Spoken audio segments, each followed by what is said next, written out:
Lho aku sawarku sampean kleru ngono lho. Lah ngono jeneng ngowahi kodak wong biasane nang omahe sing ngacung aku malah kowe. Pak, ngono ngerti, Pak? Ngacung ngono ngerti? Ngacung ngerti? Hah? Piye? Hah? Ngacung lak ngeten to, Pak? Ngene apa ngene? Hah? Ngene. Kok iso ngene sebabnya apa? Lah kan ngacung. Maune kan ngene to? Ngacung. Ngacung. Oh iya. Ngacung. Oh iya ngerti ngacung. Bocah iki kudu diterjemahne. Wis to. Aku kayak ngerti. Angger tak gawake sinden ayu wis sekolahmu ra karo-karuan, Pak. Ya saiki genti gendho Okvalica. Ya, mau sore ana Gambyong Parianom. Iki jurusane iki tari, malah nembe wae lulus menjadi sarjana seni. Saka isi Surakarta. Yen kowe sok nonton ing YouTube ngono kae anggere ana drama tari utawa drama wayang pemeran Dewi Rekian Sinta utawa Pregiwa ya iki cae. Ya. Dadi Dewi Sinta. Basa mukane aku basa mukane. Tak colong wis Sinta, tak colong. Apa kira-kira ora ngerti marang gedhening katresnanku. Nadyan to aku dhewe ngerti lamun untuk katresnan iki kanugrahan saka Gusti sing diparingake marang titah sing menungso ora bisa nampik milih. Ning tumraping Dasamuka kowe gampang tresnani mung wadon 1000 tinimbang nglalekake siji sing wis nggegem jantungku.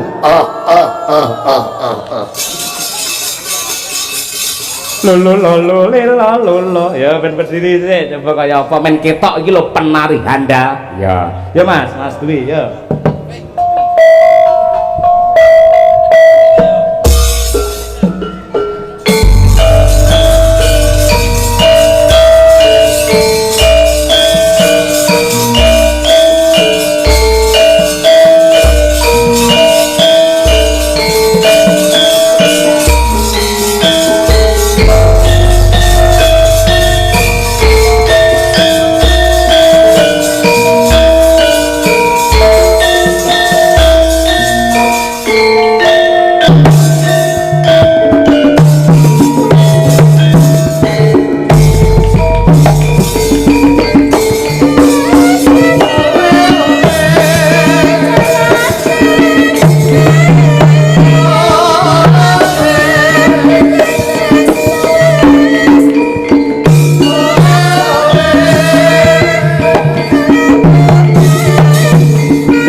Dikumpliti.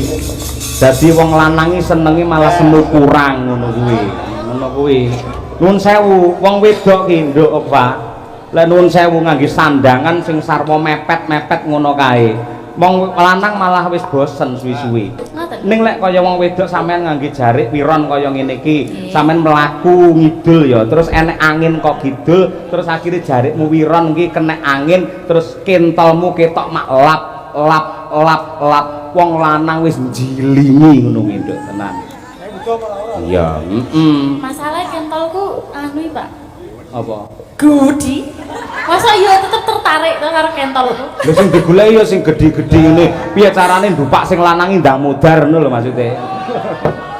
Ah iya malah kaya ngono kuwi. Iki wis lulus ya, Nduk ya. Nggih, alhamdulillah. Selamat sarjana seni. Selanjutnya mau kemana, mau apa? Rabi. Loh, urung no, jesik. Ora kesusu rabi to? Mboten. Oh, apa? Penake ngopo, Mas? Lho. Lho. Aku tak WA. Apa cita-citamu bariki arep S2 apa arep ngopo? Insyaallah badhe S2, Pak. Jurusane? Pangestunipun. Jurusane? Napa nggih? Ini lupa. Mesin, Pak. Heh? Mesin. Oh iya, mesinnya jahit eglek ngono kae. Ya wis dadi apa wae, sing Nggih. penting sekolahe kudu dirampungne. Dadi Nggih. seorang wanita ketika cecunduk ngelmu akan sangat dihormati oleh siapapun. Nggih. Apa nek kaya sampeyan bocah ayu, lahir batin, suarane apik, len joget ya apik. Ngono ki wis to arep milih model wong lanang piye wae bisa. Ya, temenanan ngono kuwi Nduk. Mula ya sampean gandeng duwe rupa ayu, tak ngibarate kaya gedak sing wis suluh kae, aja nganti dipangan codot-codot sing ra tanggung jawab. Ngono kuwi. Kayak siapa itu, Pak? Ya sekitar kene lah codot iki, sekitar kene lah codot iki. Oh, Ayo ngono kuwi. Iki lho Nduk ana pamundhut ya kuwi Lestari. Iki saka penggemar sinden Madangkara Mas Dimas Setiawan diaturake kek sore le rawuh. Wah ya kaya apa nggih. Okva Lica nggih. Monggo Cah dipun aturaken Lestari muga-muga tali silaturahim kerukunan warga masyarakat Banyumanik Kota Semarang tetap lestari sepanjang masa. Amin. Monggo Lestari jados.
Lisa. Terima kasih. Ya. Menika ingkang kepareng rawuh wonten ingkang kepareng ngersakaken lagu Podang Kuning kagem sedulur Semarang sedaya. Matur sembah nuwun menika naminipun sinten? Pak Munawan. Nggih. Pak Munawan ingkang ngersakaken. Ya. Sing nembang sapa, Truk? Ya tak nyuwun pambiyantu karo Mbak Dian Munasirah bebarengan karo Mbak Okvalita. Ya. Men jumeneng tukung luwih dhisik. Mangga, yuk.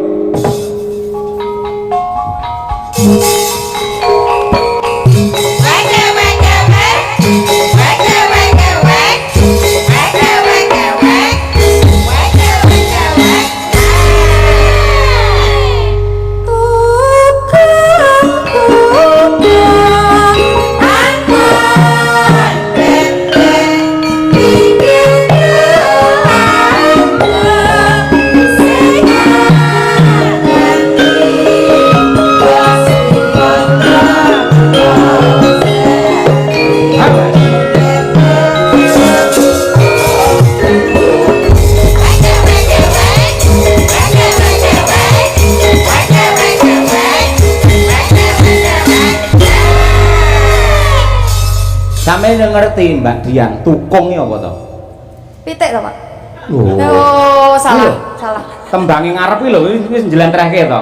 Tukung terus Angon bebek. ya, tukang angon bebek kuwi jenenge Tukung. Tukung ngono kuwi. Nek tukul? Nek tukul? Tukul. Lah, tukul lek pancen tukul ndang dikerok apa piye ngono. Ngono lho ya. Ngene maksude. Kuwi ada pesan moral yang sangat luar biasa. Wong ngangon bebek, yen ngrembug bebek kaya nuwun sewu, titenono rata-rata lho. Anggere bebeke wedok kuwi cacahe 50, engko lanange mung 1. Kok saged, Pak? Lho pancen ngono kuwi. Lah, ngono ki lak apa to? Mempunyai pesan yang sangat luar biasa. Wong lanang iku kudu tanggung jawab. Tanggung jawab marang sapa? Yen bebek ya tanggung jawab karo nun sewu si betina bebek sing cacahe 50 kuwi mau. Wong lanang ya ngono pancen wani hidup berumah tangga ya kudu tanggung jawab sakwutu ya marang bojo, marang anak, putu dan lain sebagainya. Mula bebek lanange kuat banget. Buktine apa? Siji musuhe 50. Njajal apa mau wong? Siji musuhe 3. Hah? Musuhe 3. Musuhe 3. Nggih. Lho, 3 iso engko digilir sik iso kaya ngono kuwi. Lek 50 kan ya abot kaya ngono kuwi. Lah ngono kuwi. Tegese iki tentang tanggung jawab seorang laki-laki. Padha karo Piyai Putri. Ngapa kok wong Jawa iki kok Piyai Putri sing nyindani do ngangge gelungan. Gelungan ngapa ta sebabe kok neng ngamburi ora ning ngarep. Napa tegese nadyan ta wong wedok iso sok diarani kanca wingking. Saiki pamane wong rapat ngene, sesuk menudarane apa? Kirangan kanca wingking. Kanca wingking iki tegese wong wedok, ngono kuwi. Tanggung jawabe abot, nggo acara apa wae, kaya hari jadi, kaya wong mantu, wong apa jenenge apitan, wong sunatan, resepsi apa wae. Yang terpenting adalah wanita, mergo wanita yang meracik dan menyuguhkan makanan untuk para tamu semuanya. Lah ngono kuwi. Tepuk tangan. Ya jajak ora ngono kuwi mula ya apik ngono ya nggih Pak lha temenanan coba kaya apa dibamani luwih dhisik ayo Semarandana ayo ayo Pak sing tak warai ke lho kowe kudu manut lho Pak rame lu sing tak warai ke lho Ya.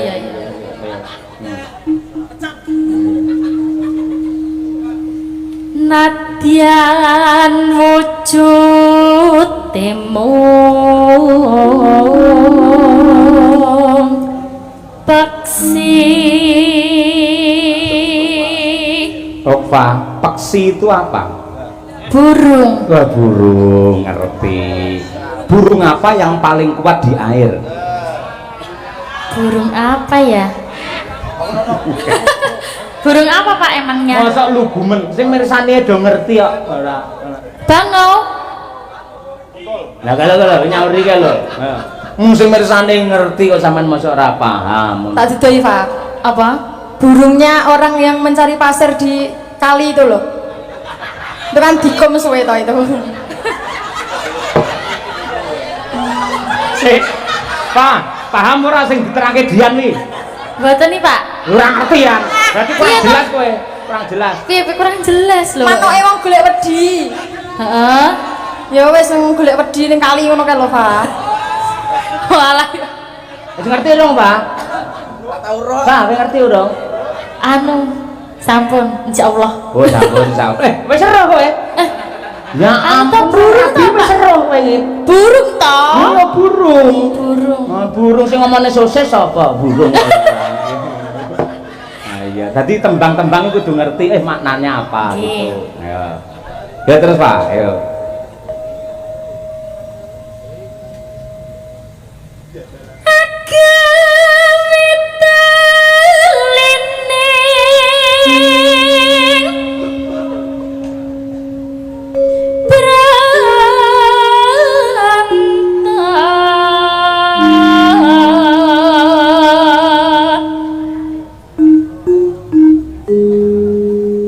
Ayo Mbak Dian, lanjut. Dian. Kok kowe ngakon aku to, Pak? Ampun, Bos. Ampun, Bos. Walah. Aduh, dipecat lagi tadi. Alus manis nengsem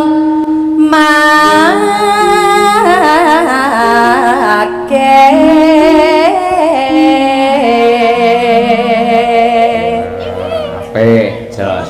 Terus ya.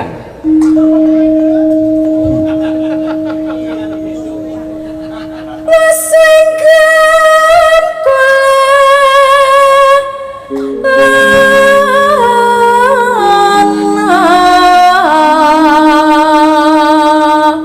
Goleki Golek isi. Wiratnoyo. Oh, salah Pak, salah. Salah ya, Pak. Maaf, Pak, ora ngerti aku ya. Golek si podang jenar.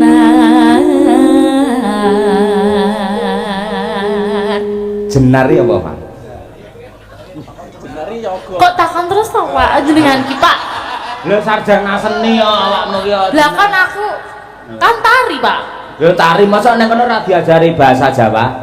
Anu, dikit. Lah dikit mula tak takoni lek ngerti ya syukur ora ngerti ku ya takono genti ning aku. Genti aku takon karo kowe dadi kaya cakil ki lho. Lah ya. Ngerti ora jenar?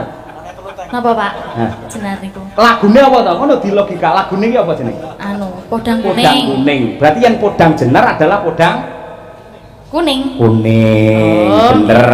nggih. Lah ngono ki ngerti. Lek seto. Pengendang tari ngono tak goblok ya.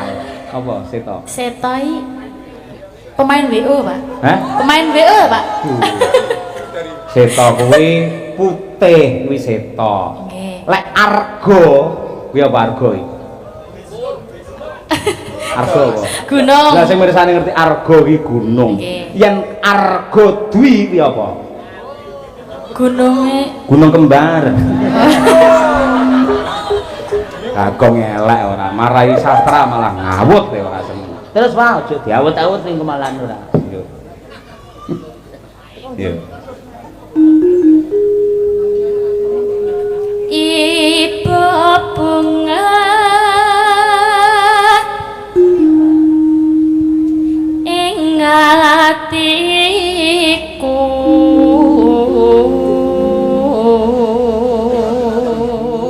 Tutupen Mbak Dian. Lawange Pak kudu. nyanding bisa dadi tombo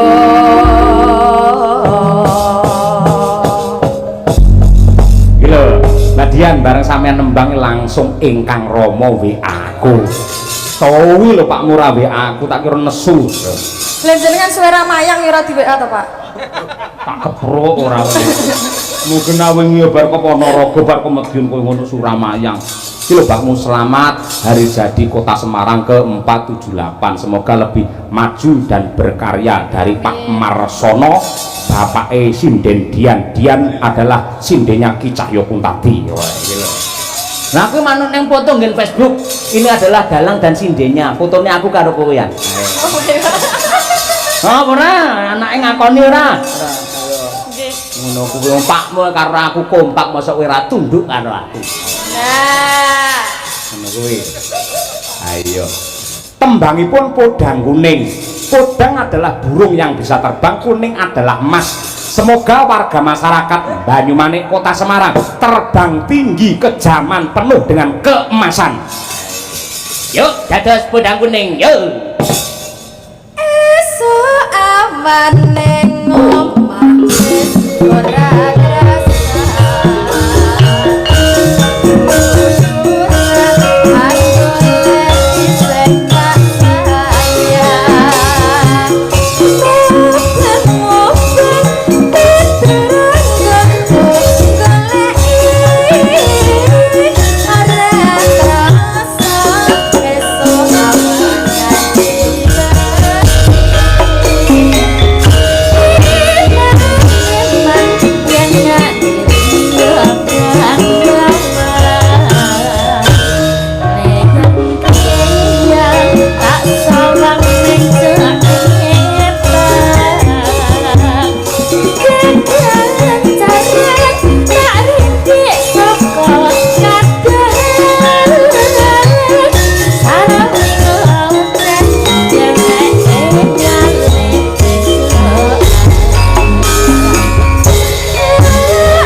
sangat luar biasa. Saking bareng kene saking tulisannya apa ora roh. Napa niki gepeng ronde? Nggih, leres. Oh nggih, nggih. Anggota PWKS. Nggih. Penggemar wayang Ki Sucahyo Kuntabi. Saking Jalan Damaraya, Podang Kuning, anu Podang Sari, Banyumanik. Nyuwun lagu Sesideman karya Bapak Haji Sukron Suwondo sing nyekar mantune Pak Sukron. Wah, sapa iki? Mantune nusul rene lho, mantune iki. Sapa iki? Iya. Mantune sapa? Ngacung, mantune ngacung sing ndi mantune Mbah Sukron. Ayo. Sing ndi?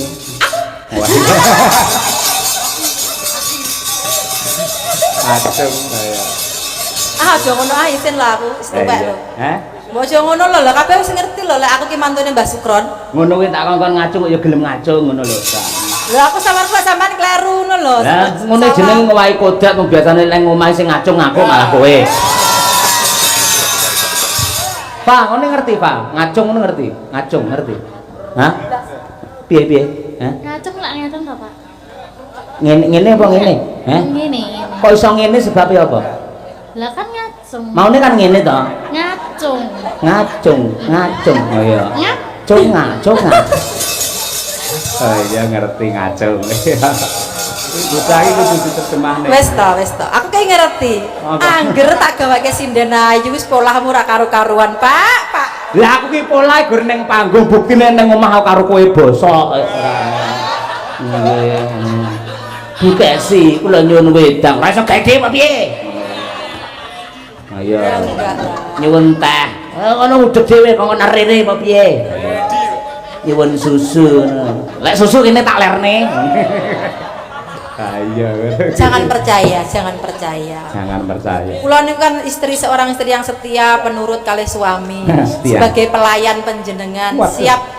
Nggih kula niku teng griya niku biasa umbah-umbah nyapu ngepel, olah-olah ning sok nggih diolahi ngoten niku. Nggih. Sing ra penak, "Pak, kowe diolahi yo ngerti, diolahi." Diolahi, ngerti ra? Diolahi lho. Pak, kayak diadon itu, Mbak, diolah. Oh, diolah. Ya. Bu Kesi kok merasa diolahi itu maksudnya apa? Tahu nggak? Berarti Bu Kesi diadon berarti, Mas. Diadon ya? Diadon. Oh iya. Ya senep. Ayo. Bener iya. Iya bener Pak. Bener. Ya coba kayak apa? Ya Bu, engko didum, bawane didum. Ayo, coba kayak apa? Wiwit saking anu apa mau jenenge? Malah lah diolahi, apa mau? Sesideman. Oh iya, nggih. Bawane mengke diurut nggih. Diurut ora kesel. Ayo. Ayo. Nyapa to ngono ki. Sesuk tekan omah tak pijeti.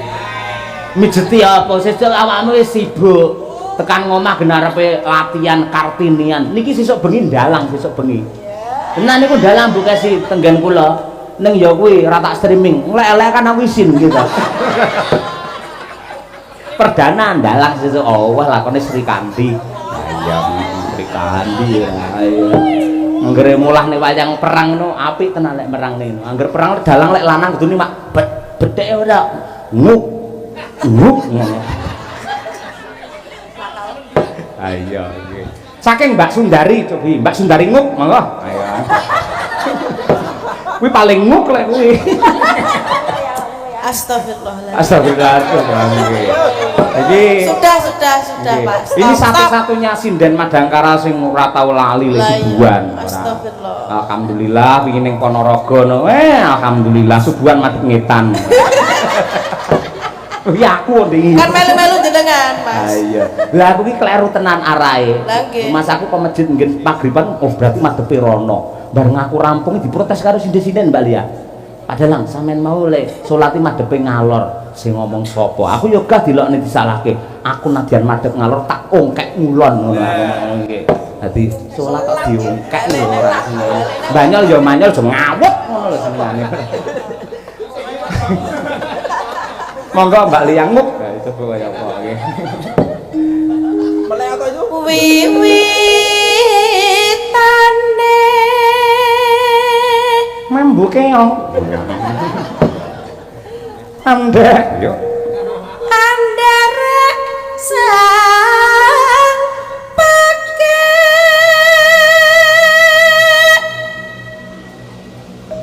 priya bagus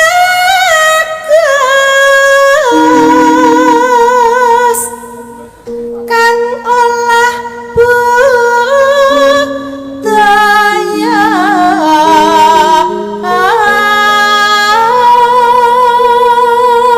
Huk oper dilangkai dhisik Mbak Mata Najwa. Iya,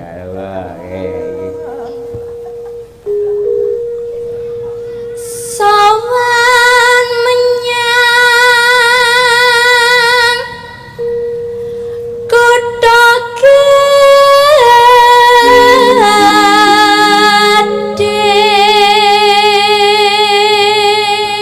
sak garis engkas Mbak. Bendera Treska Yung Yun Huk Winong. Winong milik kita bersama. Winong memang untuk Anda. Nguk nguk nguk nguk. Ayo. wut wut wut But but semrawut ayo. Ayo tidakmu. Masa tak ngene. Ayo.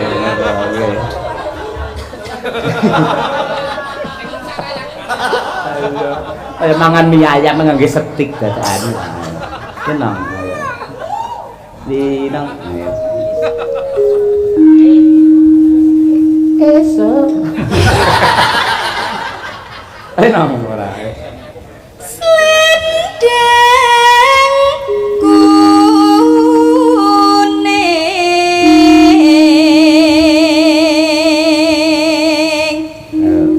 kang saking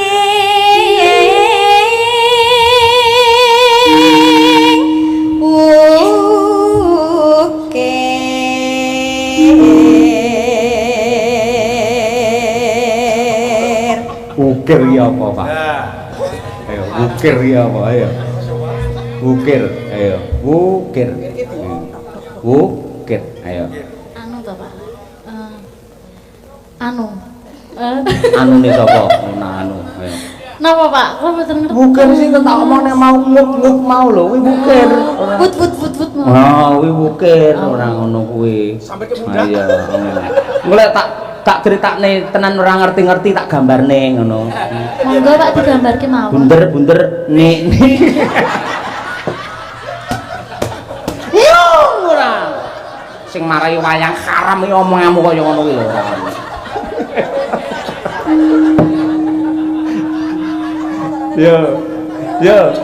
Yo anu Pak, yo.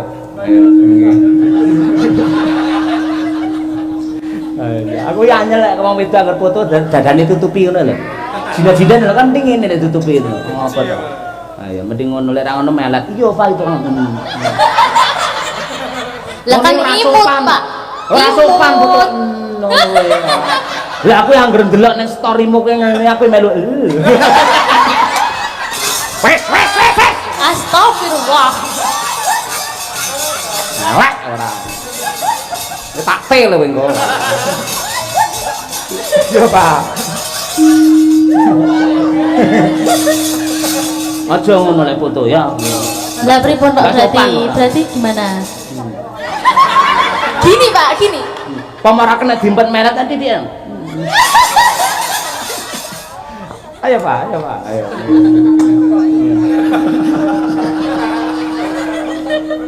Ayo. Weh, nganti ngiler. Gara-gara kuwi ya ora, ayo. Ayo Pak. Suara. Suara kurang pramana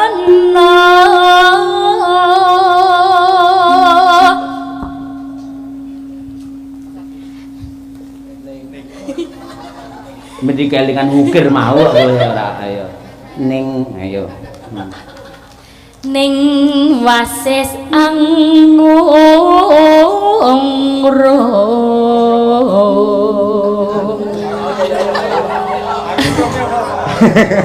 tanya lagi Ora, meneng apa? terus Iki Bratayuda ora kaya ngono kuwi ora iki. Tokan takon ora. Mbak Dian. Ayo Mbak Dian Sastrawardaya. Wah itu iya. Coba.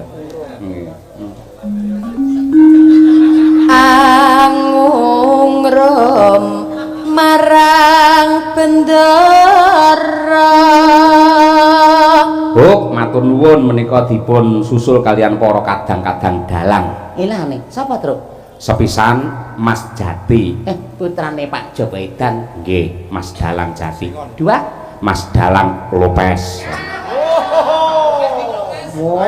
Dalang kan ngene. Lho, piye to luar biasa panjenengane iki. Luar biasa. Men kaya tau gundul kan lho pian-pian. Yo. Mula diterokke karo Mas Taslim kuwi. Ayo. Biyen tau linggo jejer wong loro mongko ning ngarepe sinden. Lho, sapa iki iso ngligo iki batinku. Gak Mas. Wis ana gak bakong ora. Mas gak gini. Ayo. Ya Mbak Dian, ayo. Tiasu Lestya Alah picer. kapicer Ngomong to kan guru barang. ngincangake alis Bareng yo. Ayo terus no. Ayo masuk. Aja dintekne tanggal 10 rene neh. Cik, rok, lu. terus tresno sesidem.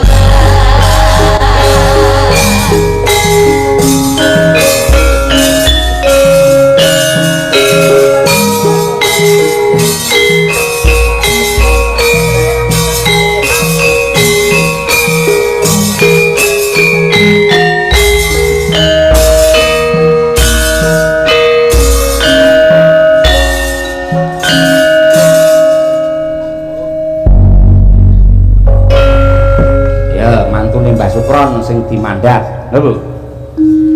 Luweh becik patenan timbang bisa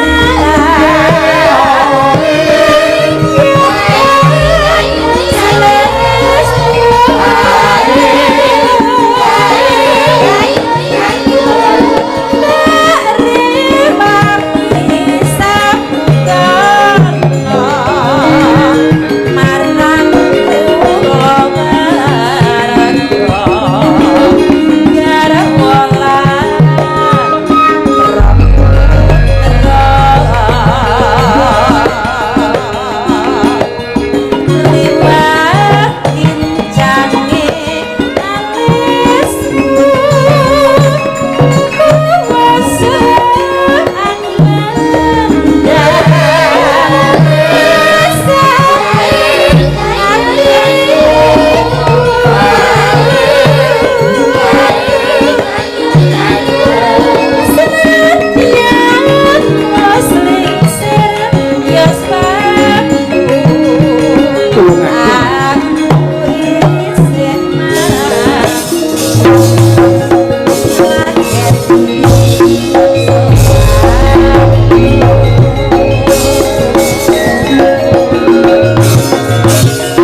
dangdute kula nyuwun selain Mbak Lia Bu Kesi bisa berdiri. Ayo.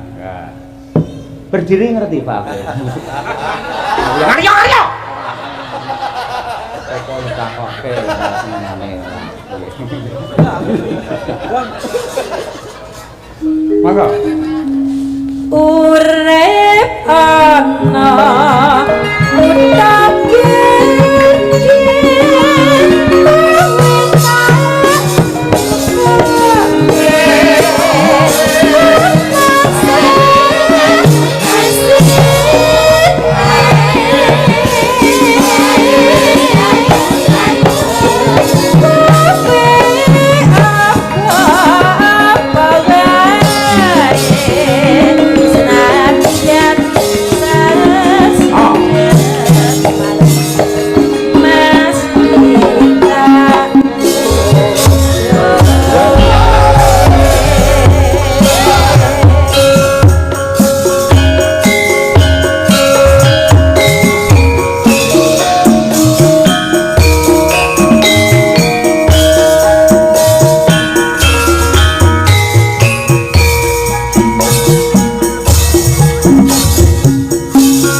semuanya. Ya mbacotne lakon isih loro sing rong mati. Ha iya. Nek ngene diceritakne wis lho jan. Lah ngono rasa gawe wayang karo gamelan iki ora. Ayo nderek nyimak gemelaring Bratayuda Prabu Saryapati sing mati ya. Nah.